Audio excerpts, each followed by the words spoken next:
Снимаем, начинаем снимать птичку. Виновник наносит.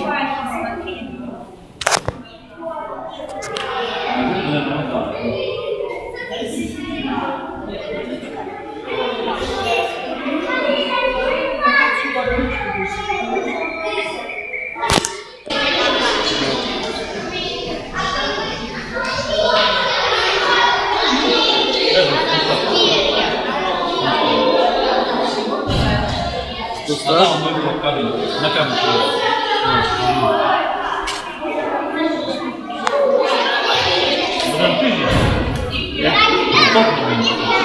А, вот там, видно, что это перья у него. Он классно виляет своими.